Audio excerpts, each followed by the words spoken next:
नमस्कार,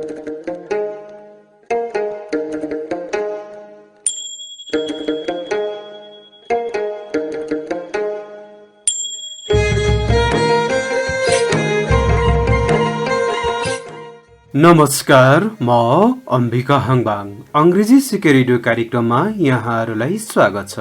चैत्र 11 गते यता देश लकडाउनमा छ। सायद हाम्रो दैनिकी फेरि केही होला।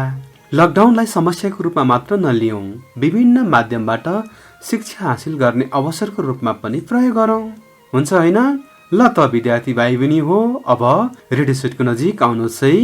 यो अंग्रेजी सिके रेडियो कार्यक्रम हरेक दिन यसै समयमा रेडियो ताप्लेजुङ 94 मेगाहर्ज र रेडियो 8 101.2 मेगाहर्जमा सुन्न सक्नुहुनेछ। नोटबुक, कलम, पाठ्यपुस्तक र रेकर्ड गर्न मिल्ने सामग्री तयारी अवस्थामा पक्कै राख्नु भएकै होला, होइन? यदि छैन भने तयार गर्दै गर्नुहोस् ल।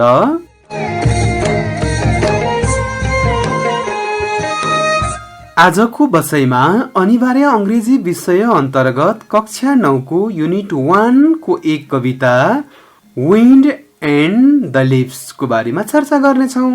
विद्यार्थी भाइ बहिनीहरु तयार हुनुहुन्छ हैन? The poet has used the technique of personification in the poem. Grassland. ल त विद्यार्थी भाइ बहिनी हो, ढिला नगरी आजको बसाइको उठान गरिहालौं। प्रस्तुति सहित आउँदै हुनुहुन्छ सीता निरौला। अब कक्षा कोठामै प्रवेश गरौं, हुन्छ नि?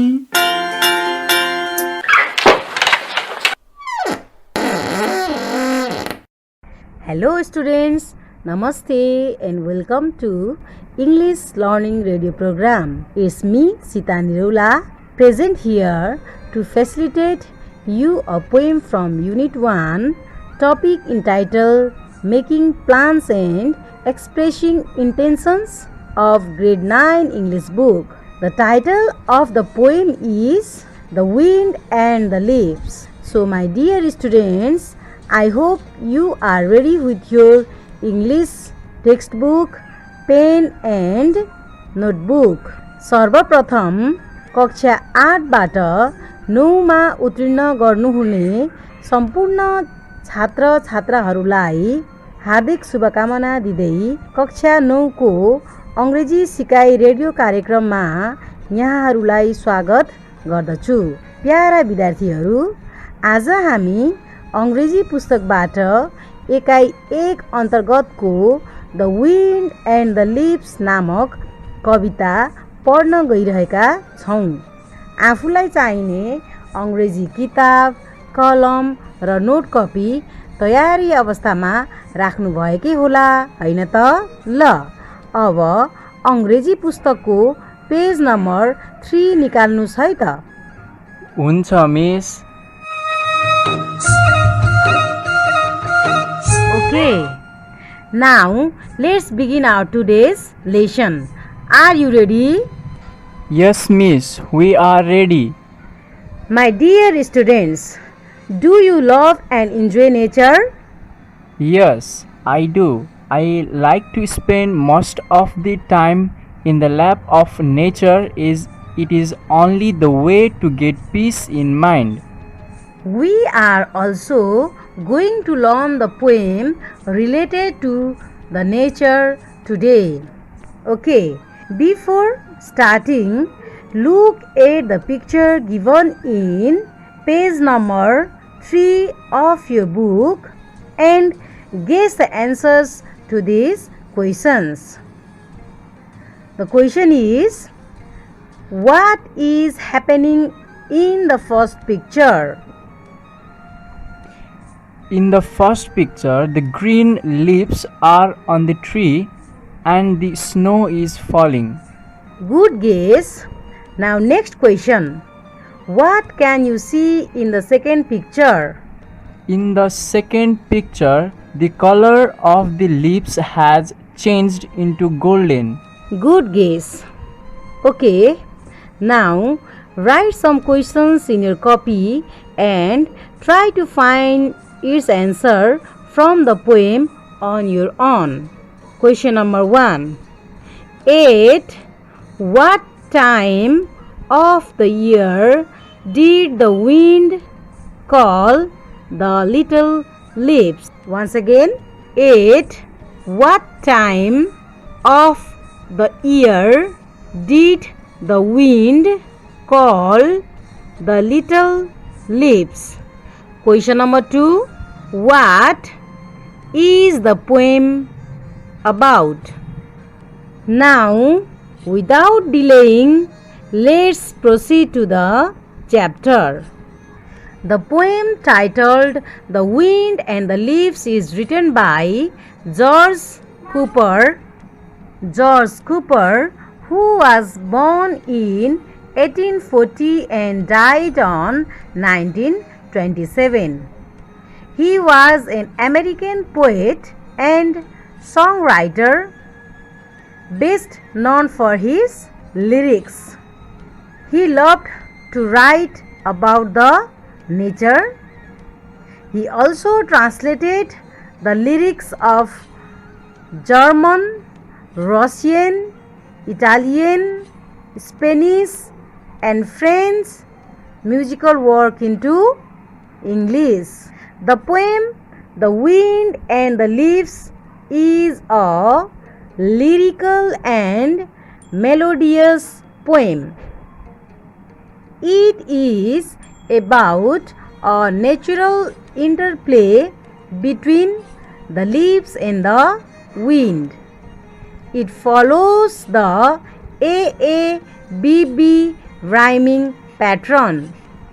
It presents the common natural processes or happenings in the different seasons of the year, which supports the idea that change is inevitable rule of the nature. The poet has used the technique of personification in the poem. अब नेपालीमा सुन्नुहोला। The wind and the lives नामक कविता George कुपरले लेखेका हुन्। उनी एक अमेरिकी कवि र गीत लेखक थिए र उनी गीतहरूका लागि प्रसिद्ध छन्। उनी प्रकृतिको बारेमा लेख्न मन पराउँथे। उनले जर्मनी, रुसी, इटालियन, स्पेनिस र फ्रान्सेली सङ्गीत कार्यको अङ्ग्रेजीमा अनुवाद गरेका छन्। The wind and the leaves कविता एक लयबद्ध र मधुर धुनको कविता हो। यो पात र हावा बीच एक प्राकृतिक अन्तर्क्रियाको बारेमा छ। यसले सामान्य प्राकृतिक प्रक्रिया वा वर्षको विभिन्न मौसममा हुने घटनाहरू प्रस्तुत गर्दछ, जसले परिवर्तन प्रकृतिको अपरिहार्य नियम हो भन्ने विचारलाई समर्थन पनि गर्दछ। कविले यस कवितामा पर्सनिफिकेसन प्याटर्न प्रयोग गरेका छन्। Miss, what do you mean by personification? Good question. Personification means giving an animal or object qualities or abilities of human beings. भनेको पर्सनिफिकेसन भनेको कुनै जनावर वा वस्तुलाई मानव वा मानिसको गुण वा क्षमता प्रदान गर्नु, जुन चाहिँ यो कवितामा पनि हामीले पाउन सक्छौं। Now let's read the poem stanza wise, but before that listen the poem and sing together. Come little leaves, sail the wind one day. Come little leaves, sail the wind one day. Come over the me, dance with me and play. Put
fast asleep on their earthy waves. There is no lead cover over their heads, over their heads, over their heads, over their heads, over their heads. Hope you enjoyed the song. Now let's proceed further. The wind and the leaves. हावा र पातहरू. Now let's read it stanza wise. Come little leaves, said the window one day. Come over the meadows with me and play. आओ साना पातहरू, एक दिन हावाले भने, मसँग मैदानमा आओ र खेल. Put on your dresses of red and gold, for summer is gone and the days grow cold. रातो र सुनका लुगाहरू लगाऊ, ग्रीष्म ऋतु गएको छ र दिनहरू जाडो हुँदै जान्छ. Let me describe this stanza, first stanza. So in this stanza, the poet personifies the wind. That means the poet gives the wind the human character, so that the wind is talking to the leaves and asks it to come over the meadows to play and have fun. Meadow भनेको चाहिँ मैदान. The wind is calling the leaves to play in the same way as the children call their friends to play with them. The wind also tells the leaves that the summer has gone and the winter season has started. The wind tells the leaves to wear the dresses of red and gold because summer has gone, so it tells the leaves to change the summer attire. Attire means clothes, luga, that is green into red and gold color, which is autumn dress. As people changes their clothes with the change in season, in the same way the leaves also changed their color into red and golden. This is about the first stanza. Now let's read the second stanza of the poem. Okay. Soon as the leaves heard the wind's loud call, down they came fluttering. Fluttering means उड्दै, one and all. पातहरूले हावाको चर्को आवाज सुन्ने बित्तिकै एक पछि अर्को गर्दै तिनीहरू उड्दै तल भुइँमा आए. Over the brown field then they danced and flew, singing the soft little songs they knew. तिनीहरू नाच्दै र उड्दै ब्राउन मैदानमा आए. तिनीहरूलाई थाहा भएको नरम साना गीतहरू गाउँदै मैदानमा आए. So in this stanza the poet says that as soon as the leaves hears the wind loud call, they came down fluttering to the brown field. पातहरूले हावाको बोलावट सुन्ने बित्तिकै उनीहरू उड्दै नाच्दै गाउँदै तल ब्राउन फिल्डमा आए. The leaves departs from the branch of the tree and fall down the brown field singing and dancing. They are happy even though they are leaving the branch of the tree. पातहरू आफ्नो जन्म दिने हाँगाहरूलाई छोडेर तल आउँदाखेरि पनि उनीहरू एकदमै खुसी छन्, किनभने उनीहरू तल झर्न पाएका छन्. हावाले उनीहरूलाई निम्तो दिएको छ. Okay, this is about the second stanza. Now the third stanza. Dancing and reeling, the little leaves wind. नाच्दै र घुम्दै साना पातहरू गए. Winter had called them and they were contained. हावाले उनीहरूलाई बोलायो अनि उनीहरू सन्तुष्ट भए. Soon fast asleep on their earthly beds, the snow laid a coverlet over their. तिनीहरू चाँडै नै पार्थिव पलङमा सुते अनि हिउँले उनीहरूको टाउकोमाथि ओढ्ने ढाकिदियो. हिउँको ओढ्नेले ढाकिदियो. Okay, now I am going to explain this stanza. In this stanza, the poet says that the leaves fall down from the tree, dancing and singing because they were happy and satisfied because of the winter call. leaves पातहरू चाहिँ नाच्दै र गाउँदै हावाले उनीहरूलाई बोलाएको कारणले गर्दा उनीहरू खुसी भएर हाँस्दै र गाउँदै नाच्दै भुइँमा खसे. As soon as they calm down, they soon fall asleep in the warmth of a mother earth. तर भुइँमा खस्ने बित्तिकै उनीहरू एकैछिनपछि लामो निन्द्रामा सुते. Like the mother covers her child in the winter, in the same manner, the snow covers the leaf over them on the earth.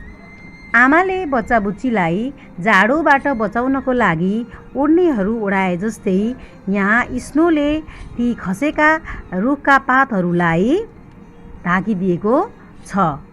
So, this is the explanation of the poem.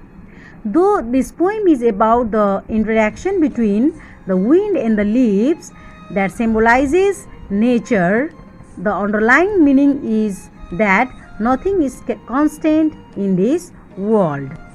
यो कविताको सर्फेसियल meaning पात र हावा बीचको संवाद भए तापनि यसको भित्री अर्थ भनेको कुनै पनि चीज यो संसारमा कुनै पनि चीज कन्स्टेन्ट हुँदैन भनेको स्थिर हुँदैन. Everything is changeable. प्रत्येक कुराहरू चेन्ज भइरहेका हुन्छन्. Is the change in time, there is change in different seasons that makes everything change in the earth. समयको परिवर्तन सँगसँगै विभिन्न यो पृथ्वीमा सबै कुराको परिवर्तन समयको परिवर्तन सँगसँगै हुन्छ. Like the leaves change their color and at last they fall along asleep, in the same way no human beings is mortal. रुखका पातहरूले रङ परिवर्तन गरे सँगसँगै उनीहरू समय परिवर्तनसँगै भुइँमा खस्छन् र अन्तिममा उनीहरू पृथ्वीमा खसिसकेपछि स्नोले उनीहरूलाई ढाक्छ भनेको त्यो चाहिँ एउटा मृत्युको सिम्बल हो. त्यस्तै यो संसारमा कुनै पनि मानिस अथवा कुनै पनि प्राणीहरू अमर हुँदैनन्. सबैजनाले जन्म लिएपछि एकचोटि मर्नै पर्छ. Once they get born, they have to die. This is also another underlined meaning of this poem. यो पनि यो कविताको अर्को एउटा भित्री अर्थ हो. Now let's proceed to the exercise.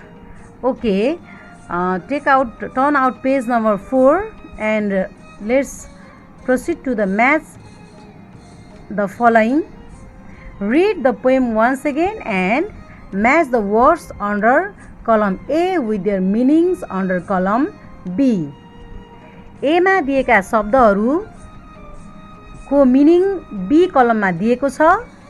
तिनीहरूको मिनिङ मिल्दो जुल्दो मिनिङ चाहिँ तपाईहरुले जोडा मिलाउनु पर्ने हुन्छ.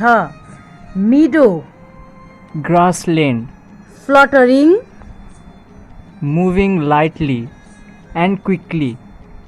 Content, C-O-N-T-E-N-T, content. Satisfied. Coverlet, C-O-V-E-R-L-E-T, coverlet. Bedspread. Okay, good. Now, read the poem once again. पुनः एकपटक कविता पढ्नुहोस् and answer the following question. अनि तल दिएका प्रश्नहरूको उत्तर दिनुहोस्. प्रश्न number A. What did the wind ask the leaves to do? The wind asked the leaves to come over the meadow and play with the winds. Okay, good. How do the leaves look? How do the leaves look when they are old and ready to drop? The leaves look red and gold when they are old and ready to drop. Right answer. Next question. Why were the leaves so satisfied to come down? Question once again. Why were the leaves so satisfied to come down? The leaves were satisfied to come down because the winter had called them. Okay, good answer. Next question. When did the snow lay the bedspread over them? Once again. When did the snow lay the bedspread over them? The snow laid the bedspread over them when the leaves fall asleep. Okay, good answer. Now, next question. Find the words that rhyme with the following words. तल दिएका शब्दहरूको मिल्दो जुल्दो rhyming word भनेको लयबद्ध शब्दहरू छानेर लेख्नुहोस्. Question number 1. DAY, day. Day शब्दको राइम मिल्ने शब्द यो कवितामा चाहिँ के होला त? Play. Okay, good. Day play को राइम मिलेको छ. यस्तै अरू पनि तपाईहरुले गर्नुपर्ने हुन्छ. Cold Gold. Okay, good. Cold gold rhyming words. These are rhyming words. Next, all. Call. Okay, good. All and call are rhyming words. Next, flew. New. Good. Flew and new are rhyming words. Similarly, beds. Heads. Okay, good. Beds and heads are rhyming words. Now, next one. Now we are going to do the next question. Find the similar words for the given words. तल दिएका शब्दहरूको उस्तै अर्थ आउने शब्दहरू कविता पढेर लेख्नुहोस्. You have to find the similar meaning. So dear students, to find the similar meaning, at first you have to know the technique. At first you have to recognize whether the given words are noun or pronoun, or you have to look in which tense the given words are in, and also you have to look whether the given words are in singular or plural in number. तपाईहरुले यो similar meaning र opposite meaning पत्ता लगाउँदाखेरि सुरुमा ती दिएका question शब्दहरू चाहिँ नाम हुन् कि सर्वनाम हुन् कि विशेषण हुन् के हुन् भन्ने कुरा पहिला पत्ता लगाउनु पर्ने हुन्छ. दोस्रो, यदि तिनीहरू भर्ब छन् भने कुन टेन्समा छन्, पास्ट टेन्समा छन् कि प्रेजेन्ट टेन्समा छन् कि प्रेजेन्ट पार्टिसिपलमा छन्, प्रेजेन्ट पार्टिसिपल भनेको आइएनजी फर्ममा छन् कि त्यो पनि पत्ता लगाउनु पर्ने हुन्छ. Okay, now let's begin. Bridge, BREEZT, bridge. breeze is a noun, so you have to find the word that is noun from the poem. Wind. Increase. Grow. Smooth. SMOOTH. Smooth. Soft. Rotating. Wheeling. WHIRLING.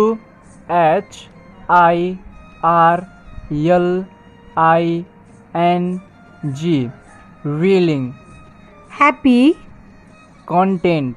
Pasture. PASTURE. Pasture. Meadow. Okay, good. Now let's proceed to the next question. Find the opposite meaning of the given words from the poem. Question is come, Gone. shrink, Grow. on clothes. Put on. Okay, good. Dissatisfied. Content. Good. Awake. AWAKE. Awake. Asleep. Okay, good. Slow. Fast. Good.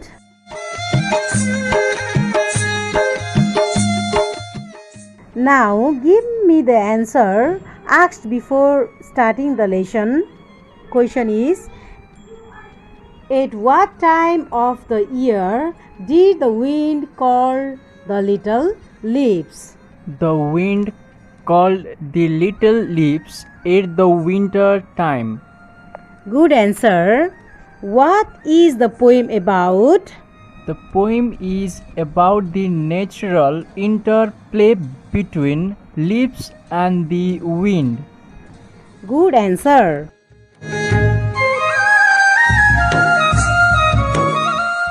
Dear students, it's time for homework now. So write the questions in your copy.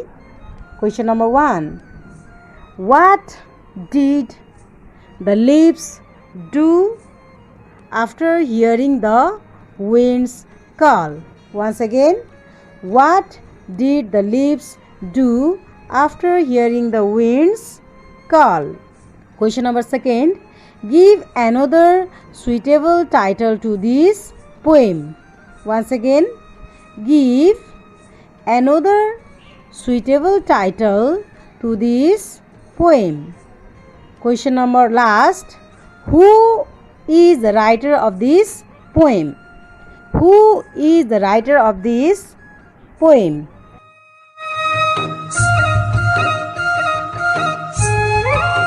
Okay, thank you my dear students for listening carefully. Hope you had a good time with me. Next time we will learn more new topic. Till then, bye. Have a good time.